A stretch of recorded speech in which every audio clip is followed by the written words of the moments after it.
እንዴት ነሽ? እግዚአብሔር ይመስገን። እንዴት ነህ ዶክተር? ሰላም ነሽ? እሺ ተዘጋጃችሁ? ለምኑ? ለመውጣቱ ነዋ። ስለሱ ላናግርህ ነው የመጣሁት። ሀና ትናንት ተነጋግረን የጨረስን መሰለኝ። ቆይ ዶክተር፣ አባዬ እንደዛ ሆኖ እያየኸው እንዴት ነው ይዘሽው ውጪ የምትለኝ? እንዴ ምን ማለት ነው? ምን ማለት ነበረብኝ እንዴ? ቢያንስ እኮ ልትረዳኝ ይገባ ነበር። ሰው አይደለህ? ሀና የገባሽ አልመሰለኝም። ይሄ ውሳኔ እኮ የኔ ውሳኔ አይደለም። የማን ውሳኔ እንደሆነ ባላውቅም ግን የሆነ ልክ ያልሆነ ነገር እንዳለ ተረድቻለሁ። ምን አይነት ልክ ያልሆነ ነገር ነው ደግሞ ያለው?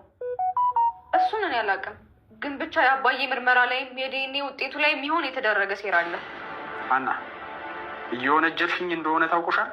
እየወነጀልኩ ሳይሆን ማወቄ እንድታውቅ እየነገርኩ ነው። ወይል ምንም አይነት እውቀት ያለ መረጃ ጥቅም የለውም። ይህን ላንቺ አልነግርሽም፣ ታውቂያለሽ መቼስ። ዶክተር ከመረጃ በላይ እኮ ህሊና የሚባል ነገር አለ። እኔ ላይ የሆነ ያለውን ነገር እያወቅ ከሆነ ዝም ያልከው ነገ እንቅልፍ ታጣበታለህ። ይሄ የግል ሆስፒታል ነው፣ ለትርፍ ነው የተቋቋመው። ወይዘሮ ሜላት የጨከነችብሽን ሆስፒታሉ ያዝንልኛል ብለሽ የምታስቢ ከሆነ ተሳስተሻል። እኔ ማንንም እርዳታ የምፈልግ ልጅ አይደለሁም። ወይዘሮ ሜላትንም ማመኛቸው እንጂ እርዳታቸውን ፈልግ አይደለም። አሁን ይሄ የኔና አንቺ ጭቅጭቅ ለአባትሽ ምንም የሚጠቅማቸው ነገር የለም። ትሰማኛለህ ዶክተር? ለመጨረሻ ጊዜ ነው እየነገርኩ ያለሁት። ምንም እኮ እኔን ማናገር አይጠበቅብሽም። ጥሩ፣ ከእንግዲህ ከእግዚአብሔርና ከሰው ማን እንደሚበልጥ እናያለን። ምን እያልሽ ነው ዶክተር?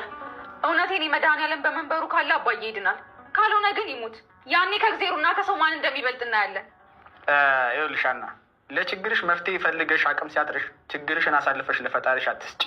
ይሄ ደካማነት ነው፣ ሰነፋቱ። ፈጣሪ መፍትሄ የማይሰጠው ምንም ችግር የለም። እሺ ሀና፣ እምነትሽ ይህን ያህል ከሆነ እኮ እዚህ መምጣትም አይጠበቅብሽም ነበር። እዛው ቤትሽ እያለሽ ጸልየሽ ማዳን ትችይ ነበር አባትሽ። በእምነቴ እንደፈለግክ ተዘባበትበት። እኔ ግን ከሰው ፈጣሪ እንደሚበልጥ በደንብ አውቃለሁ። ዛሬውን አባዬን ይዤ ልወጣለሁ።